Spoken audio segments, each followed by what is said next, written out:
কল্পনা করুন আপনি গভীর ঘুমে আচ্ছন্ন, আর ঠিক সেই সময় হাজার হাজার ক্ষুদে সৈন্য আপনার শরীর বেয়ে উঠতে শুরু করল। তারা আপনাকে কামড়াচ্ছে না, আপনার ক্ষতি করছে না, তারা শুধু আপনার হৃদস্পন্দন শুনতে চাইছে। অদ্ভুত লাগছে, কিন্তু যদি এই ক্ষুদে পিঁপড়াগুলোই আপনার মৃত্যুর আগাম বার্তা নিয়ে আসে। কথা বলছি কথাশিল্পী হুমায়ুন আহমেদের অনবদ্য একটি গল্প, পিঁপড়া নিয়ে। কেন এই ক্ষুদে পতঙ্গগুলো একজন মানুষের জীবনের চরম সত্য হয়ে দাঁড়ালো? চলুন আজ ডুব দেওয়া যাক সেই রহস্যে। গল্পের মূল চরিত্র একজন সাধারণ মানুষ, যিনি হঠাৎ লক্ষ্য করেন তার বিছানায়, ঘরে, এমনকি গায়েও পিঁপড়া ভিড় করছে। সাধারণ পিঁপড়া কামড়ালে আমরা বিরক্ত হই, কিন্তু এই পিঁপড়াগুলো অন্যরকম। তারা কামড়ায় না, তারা শুধু তার শরীরের ওপর দিয়ে হেঁটে বেড়ায়। রহস্যের শুরু, প্রধান চরিত্র যখনই ঘুমানোর চেষ্টা করেন, দেখেন অসংখ্য পিঁপড়া তাকে ঘিরে ধরছে। তিনি বারবার ঘর পরিষ্কার করেন, বিষ দেন, কিন্তু পিঁপড়াদের আশা থামে না। ডাক্তারি পরীক্ষা, অতিষ্ঠ হয়ে তিনি যখন ডাক্তারের শরণাপন্ন হন, ডাক্তারও অবাক হয়ে যান। রক্ত পরীক্ষা বা শারীরিক পরীক্ষায় কোনো অস্বাভাবিকতা ধরা পড়ে না, কিন্তু পিঁপড়ারা যেন তার শরীর থেকে কোনো এক বিশেষ গন্ধ বা সংকেত পাচ্ছিল।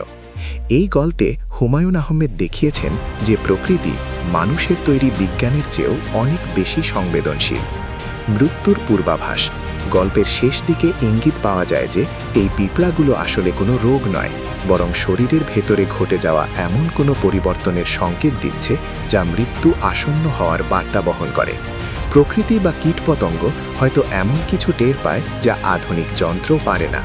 বিচ্ছিন্নতা, গল্পের নায়ক যখন পিঁপড়াদের কবলে পড়ে ক্রমেই সমাজ ও পরিচিত মানুষদের থেকে বিচ্ছিন্ন হয়ে পড়েন, সেখানে এক অদ্ভুত একাকিত্ব ফুটে ওঠে। তিনি বুঝতে পারেন এই বিশাল পৃথিবীতে তিনি কতটা একা, আর তার একমাত্র সঙ্গী হচ্ছে ওই ক্ষুদে পিঁপড়াগুলো। কেন এটি অনন্য? সরল ভাষা কিন্তু গভীর অর্থ।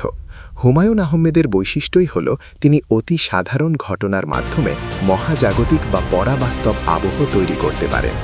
পরাবাস্তববাদ, সুরিয়ালিজম, গল্পটি পড়তে পড়তে একসময় মনে হয় এটি বাস্তব নাকি কোনো দুঃস্বপ্ন। এই দোলাচলই পাঠককে শেষ পর্যন্ত ধরে রাখে।